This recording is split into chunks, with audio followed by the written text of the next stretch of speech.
Hey, you guys. Time once again for a movie retrospective. Going only back to the 90s this time only. It was such a long time ago. Yeah. I remember when this one came out. 1997 this came out. This is Event Horizon. That's very interesting because the very same day, or actually I think it was the next day, that someone in the YouTube comments requested this movie, I had just noticed that Netflix had either just added it or it was just in the trending because I hadn't seen it before. So I was like, well, shit, I guess we'll do that one. Yeah, maybe somebody that had Netflix saw it. And maybe said, hey, that would be a good one to do. This was one that I think I saw when it came out, and then I kind of like forgot about it. Because this is another one of those ones that came out and it did really, really badly, like at the box office, and like, you know, critics were kind of like, meh. But then like later on it kind of, you know, got a big cult following. So it was another kind of one of those. This was actually directed, I'm not sure if you know this, but this was directed by Paul W.S. Anderson, who also did Soldier. Okay. He's probably best known for doing the Mortal Kombat movie, the first one, which was really successful. He did Alien vs. Predator. He's done like a bunch of the Resident Evil movies. I was thinking at the time, some of the shots and some of the sets, and it looks like, that looks like something out of Soldier. Well, yeah, see, you called it. Yeah. Because it's the same director. It's a different kind of story, but I guess it's in the same universe. I guess it might. Yeah, I guess it could be. Although I'm going to say Soldier's in Ridley Scott's future. And Ridley Scott's version of the future. And that's basically what they said. The thing about this one is that I think how it started out, like the script that was first going around was actually more like Alien. You know what I mean? Whereas, what attacked the ship was like tentacled aliens. Yeah. So I guess when Paul W.S. Anderson got hold of the screenplay, because he had actually, like I said, he did the first Mortal Kombat, which was like a huge success. And he got offered the sequel to that, which was Mortal Kombat Annihilation. And he said, no, I don't really want to direct that. He's like, he was sick of doing PG-13 movies. Yeah. So he wanted to do a rated R movie. So he liked this script, but he's like, well, it's too much like Alien. He's like, I want to make it more like a classic haunted house story, like The Shining or The Haunting or something like that, only in space. Yeah, and that's what he's got. And basically, this is a haunted ship. It's a lot, actually, in a way, it kind of reminded me a lot of Disney's The Black Hole. It is kind of similar to that, in the sense, Yeah, an expedition to find a fucking abandoned ghost ship, basically. And that's how the movie starts. It's that premise. And in the sense that you're also getting kind of like a sci-fi / gothic crossover a little bit. Because this really does look like you got, your sci-fi element, but you also have your sort of possession element. Yeah. And for you youngsters that haven't seen The Black Hole, go see The Black Hole. Yeah, we did a review of that. We did a review of it. It's Disney's only science fiction film. It was kind of like a gothic horror. Yeah, except in space with which robots. This one kind of is too, except this one is more like, it's funny to me that some people say that, it is similar to Alien. It is similar to, The Shining and things like that. But to me, it's more similar to Hellraiser. Yeah. I guess because of all the gore and like the sadomasochistic sort of gore. Also very similar in premise to Solaris, the Russian movie, which came out in the 70s. And they actually did, like an English language remake of that. Wasn't Cillian Murphy in that, I want to say, or something? I remember it being good. But it's essentially the same premise, whereas, here's this experimental ship with a gravity drive on it called the Event Horizon, and it went missing, and 7 years later it turns up again, like in an orbit around Neptune. So this crew that are kind of like the alien crew, like kind of working class Joes, so they have to go out there on this ship called the Lewis and Clark, and they have to go check it out and see if there's anybody else like alive on it or anything. Yeah, same premise as The Black Hole. Yeah, and they're taking with them the guy that invented the gravity drive, who's played by Sam Neill, who's playing Dr. Weir, and who may or may not be kind of crazy, even from the beginning, maybe. Yeah. I don't think that, because most people have seen Event Horizon, I think, or at least know what the premise is. I mean, basically, the ship has gone into a black hole, because that's what it was supposed to do. It was supposed to, like, the gravity drive was supposed to, like, make black holes, and then it sucks it into another, or it goes like do a warp like in Warhammer. It comes a singularity, and they punch a hole through the dimensions. So they can get some work. But it was actually supposed to go. He explains it. It doesn't. The science doesn't really hold up, but it doesn't matter. It's just a movie. Well, and nowadays you wouldn't really have to explain it because I think most people that would be watching a sci-fi movie would understand what a wormhole is. So all you have to say is, it's a wormhole, and everybody gets that. But back in the 90s, I guess they thought that maybe he had to do the thing where he took like the centerfold and folded it in half. And I was like, he got a bunch of pencil through that. Yep, there it goes. Yeah, me and Jenny are just kind of tapping our fingers. Going, it's like, we know how that works. Tell us what a wormhole is. Well, like I said, maybe it's like 90s. Traveling, but not moving. And then space goes back like that, and everything's Jake. Like in Dune. Yeah. So that's the thing where, it was supposed to be, the event horizon was actually supposed to be making a black hole and going through a wormhole and going to Proxima Centauri. However, it went into some dimension, and they're not entirely sure what it was. However, as the movie goes on, you find out it is essentially a hell dimension. Kind of, yeah. Or the Clive Barker dimension, as I like to call it. Makes your fears and everything come true, I guess. Yeah. And also almost kind of like Forbidden Planet.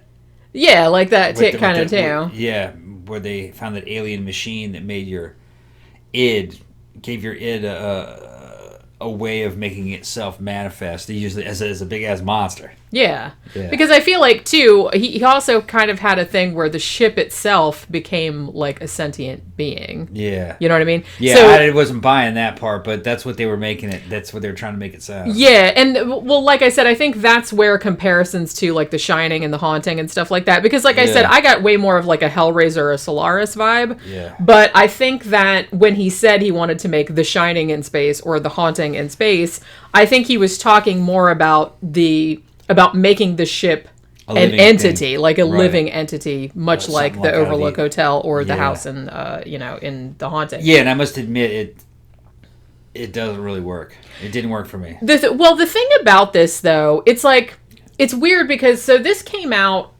What ended up happening with this movie was, one, it was super rushed, because what ends up happening is that they give Anderson like $60 million to make this. However, they said, well, we have Titanic coming out later this year, so we want like a hit movie like before Titanic comes out so we can have like however many hits in a year or whatever. So they gave them money, but they said you only have, X amount of time. And it was like some not enough amount of time. The problem arose when normally, I guess according to like the Directors Guild or whatever, you're supposed to have a minimum of 10 weeks for the editing process. But because the studio had already, slated a release date for Event Horizon, he ended up only having 6 weeks.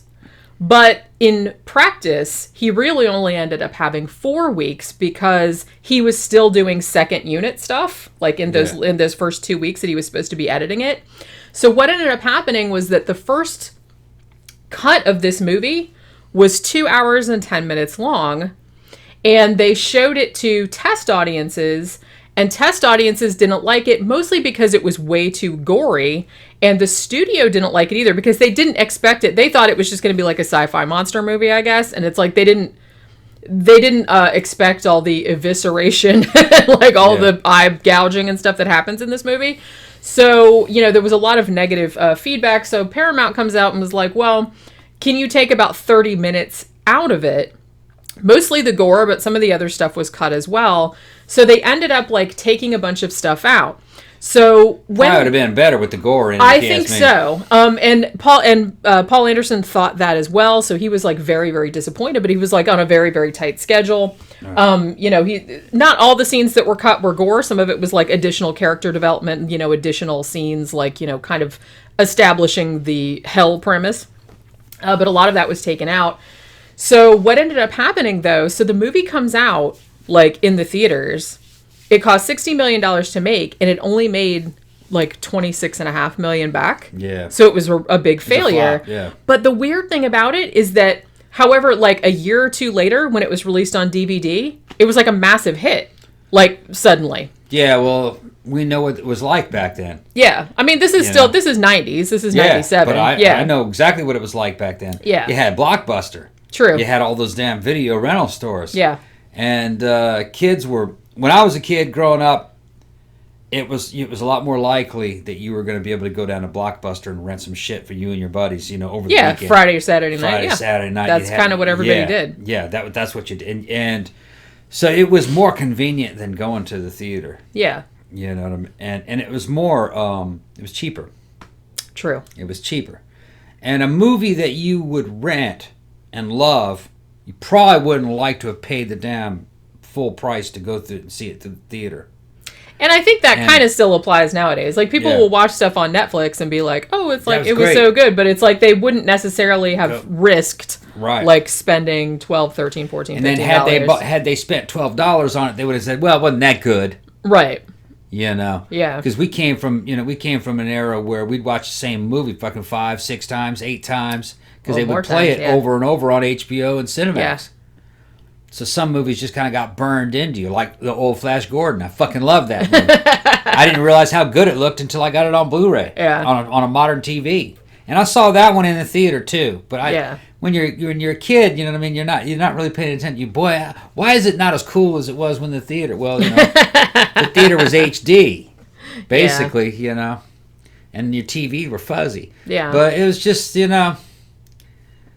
Yeah, this is something that would do real well at Blockbuster. Yeah, because it seems like something that people would be like, oh, this looks cool. And I think word of mouth got around about it too, especially among horror fans, that it was like pretty gory and like had some disturbing imagery. So a lot of people like picked up on it. So as soon as it came out on DVD and it was like a big, huge success, Paramount goes back to Paul W.S. Anderson and says, hey, let's do a director's cut. Because we know you were mad about having to take all of that footage out. They're renting it. It doesn't matter if it's in the theater or not. Yeah, so it's like, but what ended up happening was in the interim, however long it was before the theatrical release, because it used to be longer than it is now, because now it just seems like a couple months later, like it's out on streaming or whatever, but back then it was usually like a year or two. Yeah, a year.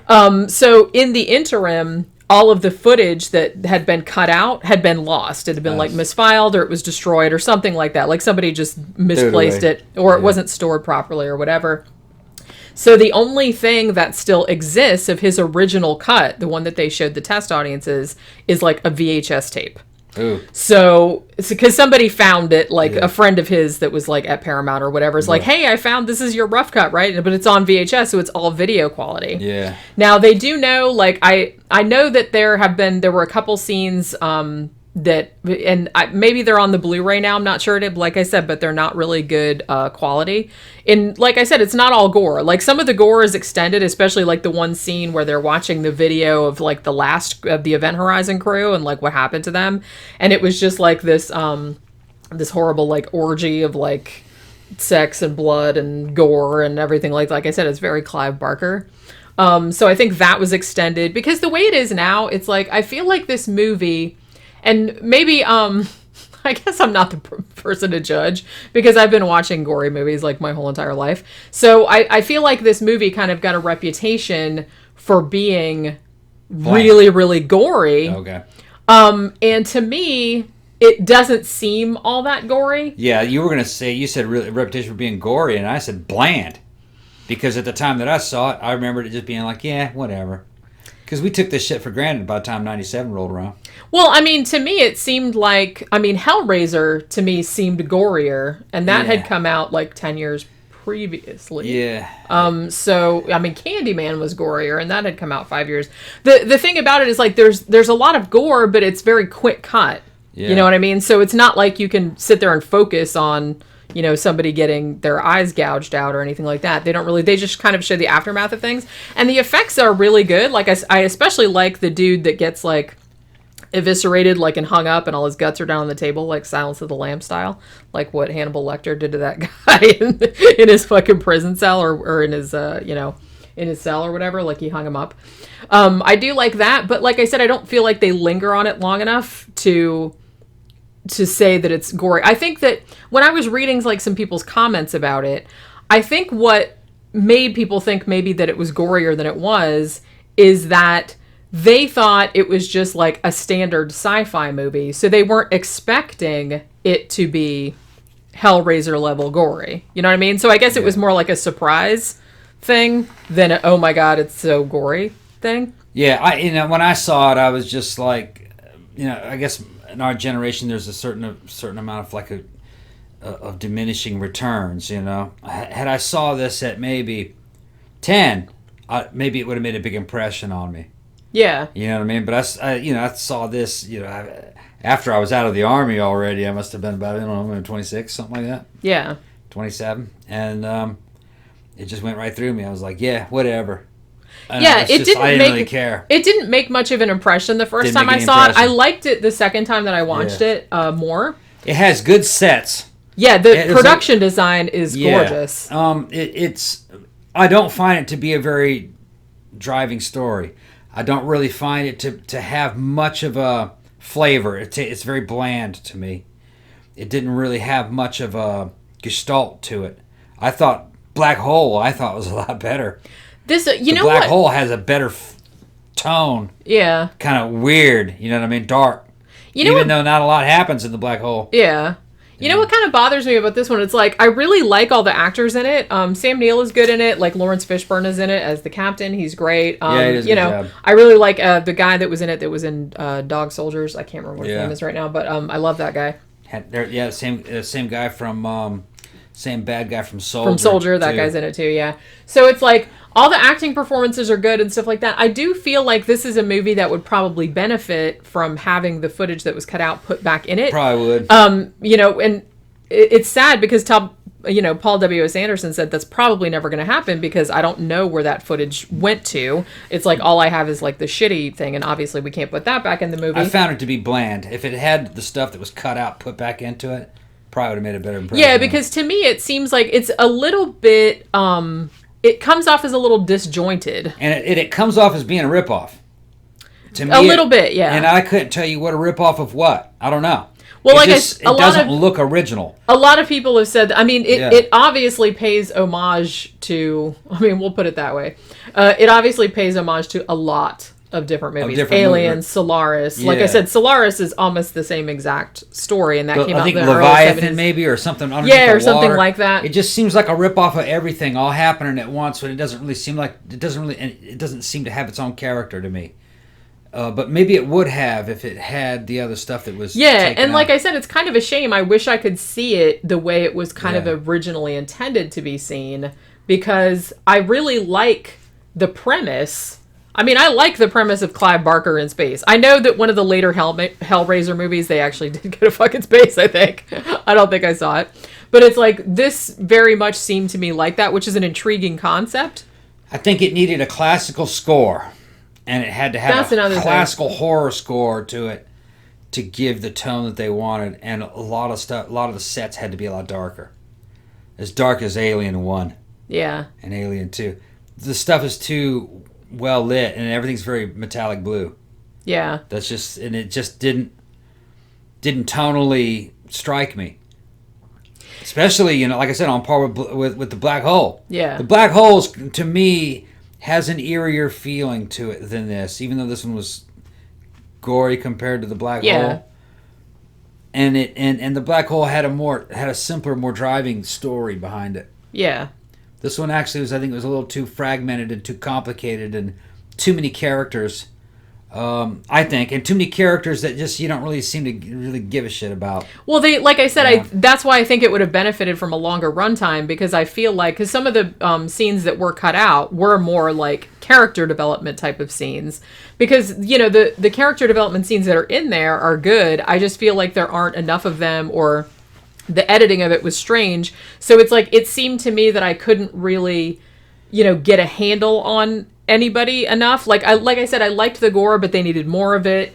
I like the premise. I really, really like the cinematography, the production design. Like the inside of the Event Horizon looks really, really cool. Like especially that gravity drive and like the wall around it. That fucking crazy like fun house type of thing they go into in the beginning. Yeah. So it's like, I feel like that needed more of that. And I'm gonna say that, I guess because a lot of movies that came out in the 90s, I'm not a fan of the 90s As a decade, in general. It was hit and miss, man. I liked Matrix. I mean, there was some good shit that but and actually it's funny that you mentioned the Matrix, because that was one of the things you know what I think it is, and this I kind of said this to you while we were watching this. I feel like in the 90s, I mean, because you know, I had grown up, and to a large extent you had grown up during the 80s, like kind of in the goth industrial scene, like being into that kind of music and, you know, into that kind of look. So it seemed like in the 90s when everybody discovered it and figured now every mainstream movie has to have like gothy looking characters and this hard driving like industrial music and stuff like that. To me, since I had already been into that stuff, it seemed very try hard, and it seemed like a commodification. Yeah, they never really could get it right. And they never could, exactly. And it always seemed like The Craft, good movie, but they never really quite got the goth feel. Yeah, and although Fairuza, well, yeah. She looked fucking great. We actually might do that one next week. But I was talking about the music. Yeah, there's just something about it that you can tell that the people that made them were just kind of like jumping on a bandwagon because it's like suddenly, the goth look and industrial music is cool, so we have to be cool, so we have to put this in our movie, and they didn't really know anything about it. And I think in a lot of ways that kind of like pissed me off about it. It's the reason why I like The Matrix, but the first time I saw it, I was kind of like, whatever, here we go. You know what I mean? Yeah, those directors though were into that though. They were, yeah. It seemed to me that trying to take something that had been like underground for so long, and then suddenly everybody wants a piece of it. Well, it seems like they kind of cleaned it up to make it mainstream. They did, and it didn't quite pay respects to where the original source was. Yeah, and I think that kind of annoyed me, and I think that contributed to my not necessarily dislike, because I did like a lot of movies that came out in the 90s. You know, for reference, I graduated from high school in 1990, so this was kind of like my college years were the 90s. And I just, even the music, after like 1994, I kind of like was not into it anymore, just because it seemed like a lot of the music that I liked, it's like, you know, it kind of went mainstream. It's like everyone kind of, I know it's dumb to say like it's sold out and stuff like that, but a lot of it just got not as good. Everything seemed like it was just getting blander and blander.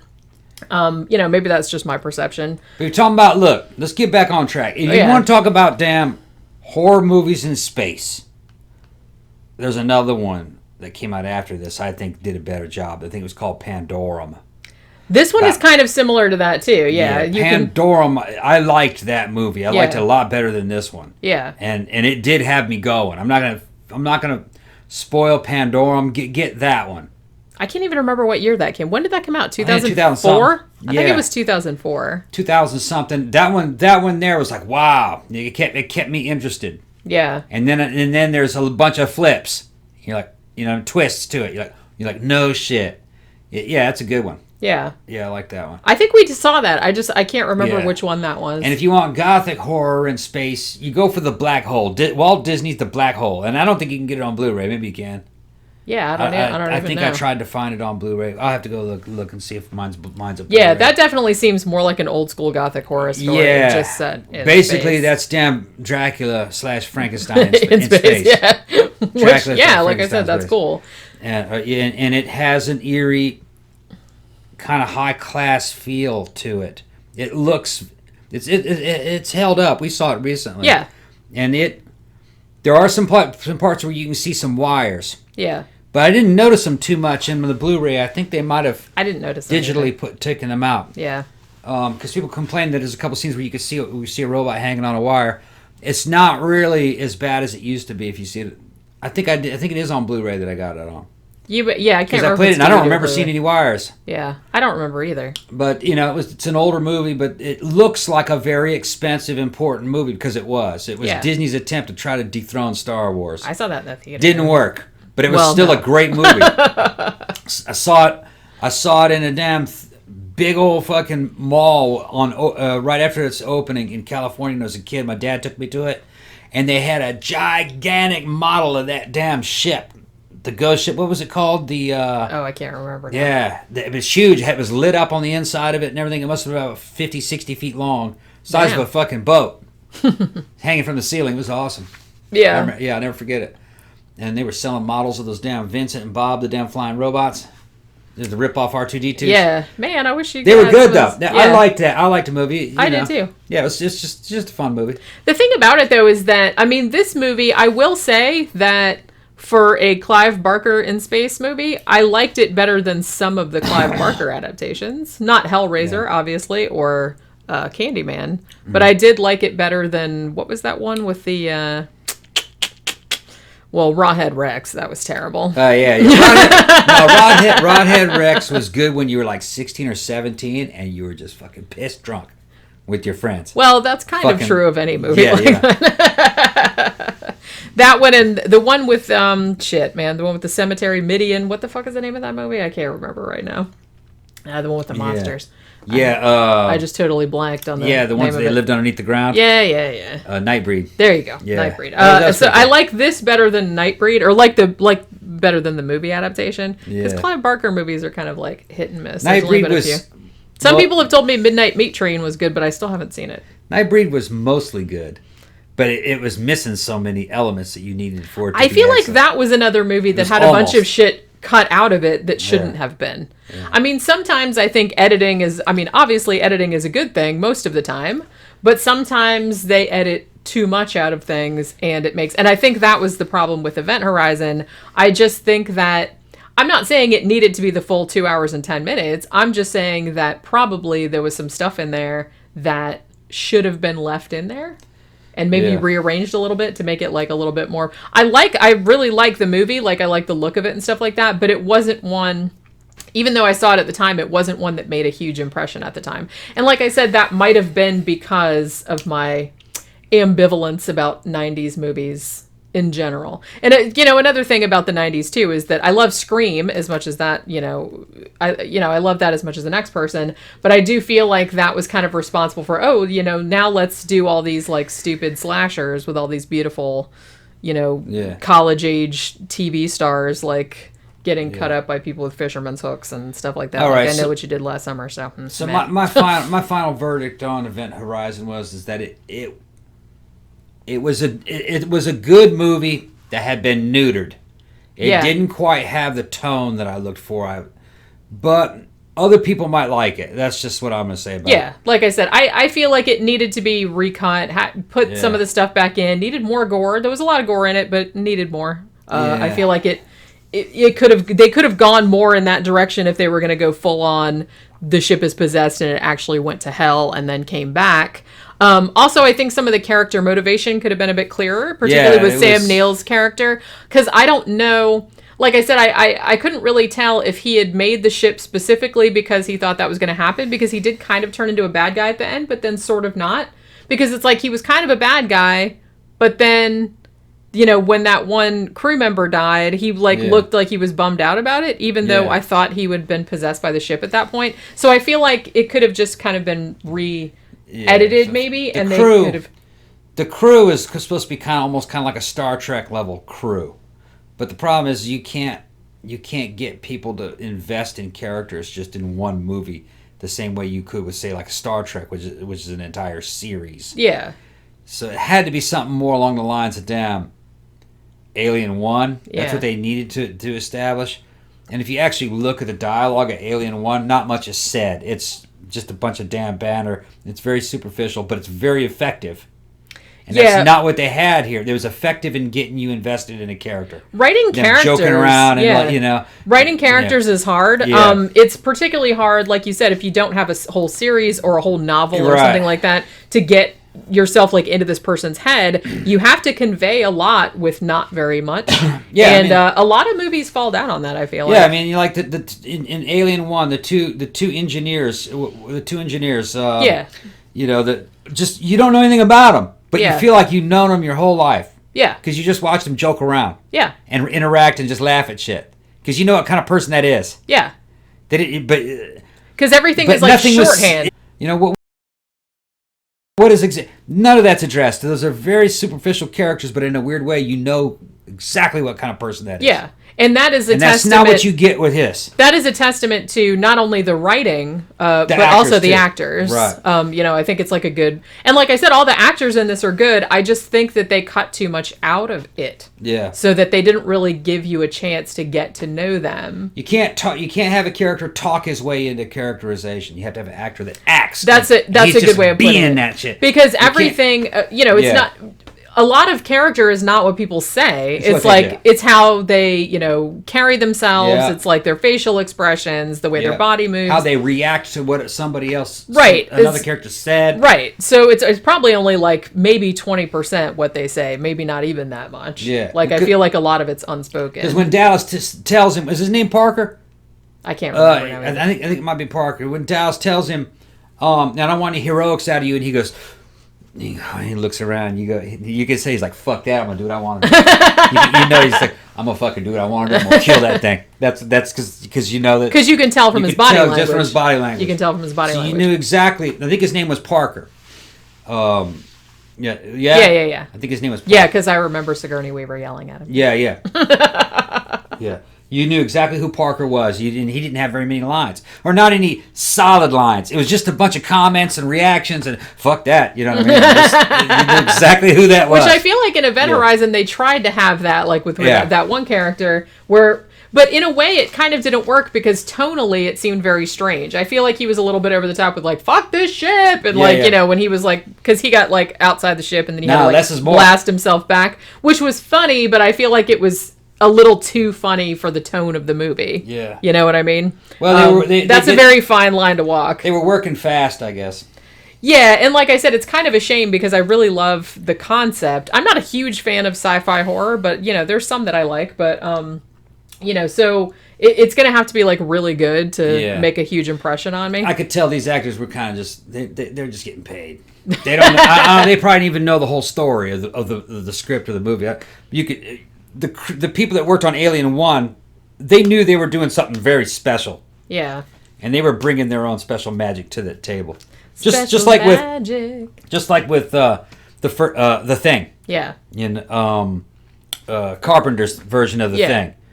Every dude on that shit, every dude in that movie knew they were on something special, and they just brought it. Yeah. They brought it to the table. And boy, the disappointment when E.T. fucking blew them out of the water. That still bums me out. Yeah. That still makes me sad. That's what I can tell. That's what fucked Carpenter up. It did, and I feel like he really didn't recover from that ever. Dude made a masterpiece, and they just went like, "Yeah, fuck you." But can you imagine the fucking? Well, he'd already made Halloween, and he got like a lot of accolades for that and stuff. But it's just like when he made like the movie that he'd been wanting to make. Yeah. And then like he's like, and here it is, and everyone was like, eh. Yeah, it's not so good. The Thing still stands to this day. That's what I mean. It's still good. Evidently, they're remaking that thing again. That's what I heard. Yeah. Okay. Knock it off. Yeah. I was on a radio show. You know it's going to be CG. Well, of course. I was on a radio show a day or two ago, like in the UK, and they were asking me about horror movies, and they said, how did I feel about like all the remakes and stuff? I said, look, I'm not averse to the very concept of remakes, but I do wish that if someone was going to remake a movie, they would remake a movie that was a good idea that was poorly executed the first time. It's like, don't take a movie like The Thing that's like a masterpiece and just be like, I'm making it. Yeah, I can do that better unless you do something like Suspiria, where you did something in the same spirit, but you did something totally different and your own with it. That's fine. That's going to piss off Thing fans. But I'm just saying, I don't think that that's going to be the case. When they remake The Thing, I just feel like that's not going to be the case. They're trying to remake Escape from New York. Leave Escape from New York alone. That's what I mean. Just leave Crussell alone. Okay? Leave Crussell alone. Yeah. Leave Crussell alone. Where's my fucking blanket? I should have brought my blanket in here for you to put it over here. But yeah, all right. So anyway, Event Horizon is on Netflix right now. Watch it again if you haven't watched it in a long time. Like I said, I liked it better the second time. It made more of an impression, but I still wish that it had been allowed to like just be what it was to start with instead of like all the studio meddling and getting cut up and stuff like that, because it might have been like a way better movie, like I said, because I really like the idea. All right, so we will see you next time. Bye.